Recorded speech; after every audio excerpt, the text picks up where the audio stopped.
Production support for Ohio Educational Broadcasting Award-winning News 6 has come from Whirlpool Corporation's Findlay Division, working to make your life a little easier. Additional support has come from the Northwest Ohio Educational Technology Foundation and from this public television station.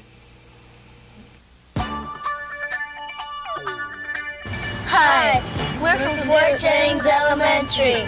Here's what you're going to see today on News 6. A real craftsman at work, the right way to make concrete, and some dreams of the future.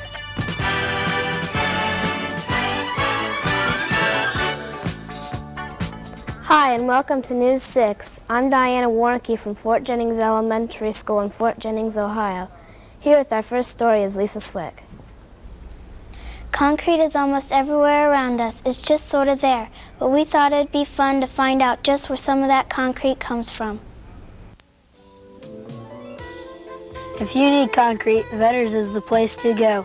Vetters is a ready-mix plant in Fort Jennings and Delphus, Ohio. They can haul big loads and small loads. Mr. Vetter, how long have you been in the business? I've been in the concrete business and ready-mix concrete business since 1960, which is 26 years ago. In the concrete operation, we have two basic materials that we use. We stockpile sand, we stockpile stone, and then we transfer it into our charging bins to go up the conveyor to our holding bins. Our charge bins, or holding bins, are all air-operated gates. They're all controlled from within. We push a switch, it opens the bin gate up, and it charges up the holding bins upstairs. And when they get full, it automatically shuts the gates off. And then we transfer it into a rotating hopper gate or hopper conveyor on top, which moves it to another bin. And when they get full, it's shut off. Then we have our holding bins all full. The stones and sand must be mixed together with water and air to make the concrete. This mixture is weighed in a large scale that measures the correct amount to be sent to the next step. Our powdered cement comes in a bulk tanker, which is pneumatically unloaded with air pressure. It's loaded up to a 4-inch tube.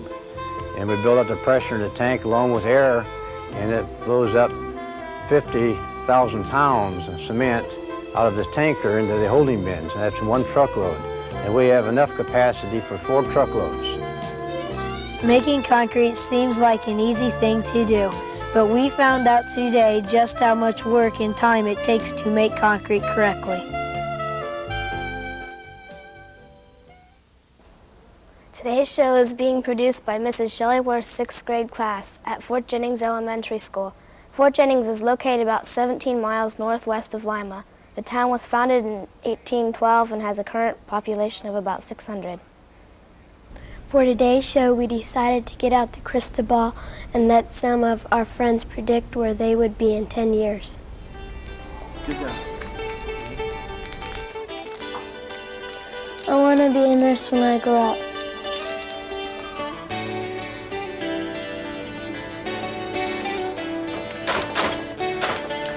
I would like to be a secretary when I grow up.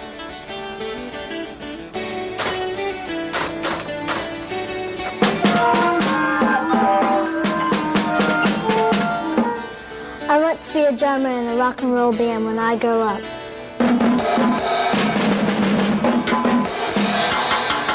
Okay.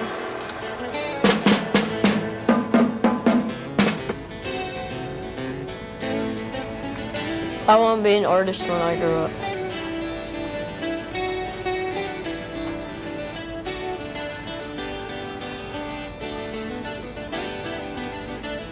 I want to be a teacher when I grow up. I want you to listen to a story called Blackbeard's Plan. In the morning, Blackbeard saw the warships blocking the entrance. I want to be a computer programmer when I grow up.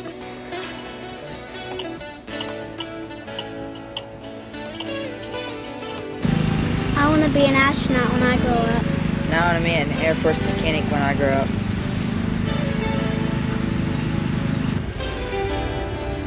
I want to be a race car driver when I grow up.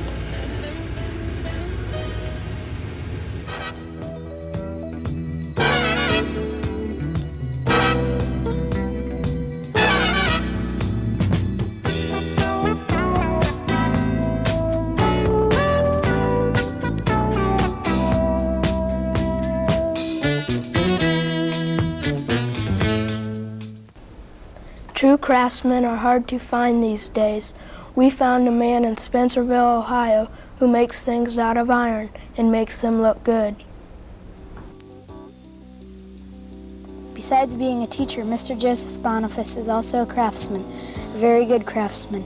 He makes jewelry and sculptured art from steel. He makes tools, iron gates, and art sculptures just like the blacksmith did in the 18th and 19th centuries. How long have you been a blacksmith? Well, I started blacksmithing in 1976, so I've been doing it for about 10 years now. Do you have any other occupations? Yes, when I'm not blacksmithing, I'm a full-time school teacher. I teach 7th and 8th grade art. Where did you learn to do this kind of work? The blacksmithing that I picked up was through workshops in the very beginning. They have an organization which is known as ABANA, Artist Blacksmith Association of North America. And these are a group of individuals who try to kind of promote the blacksmithing, and they have workshops periodically. And so it was through these little gatherings or get-togethers that I picked this up. Do you do this for a hobby? Well, I wouldn't say that it's a hobby because I probably spend just as much time doing the blacksmithing, the ornamental ironwork, and the sculptural pieces as I do with my full-time job. Do you have other people that help you? During the summer, I have apprentices periodically, students who want to learn how to do blacksmithing. The blacksmithing that is done now is pretty much learned that way, people wanting to learn from other individuals. So when someone wants to come along and work hard, and that's basically what this is, it's hard work, then I will take someone in and have them work with me. What kind of things do you make? I make a multitude of things, really. Basically, I work with sculptural things. My training was in jewelry and sculpture, and so the ironwork that I do is an extension of that. It's sculptural pieces that may be useful, like gates or railings, but I try to make them in a different and a unique way rather than your traditional type of ironwork. So the blacksmithing that I do is kind of a sculptural approach. Mr. Boniface is a real artist. He devotes much of his time to sculpting and teaching others how to be a skilled blacksmith like himself. That's all for this week's show. Join us next week when News 6 travels to Eden, Ohio.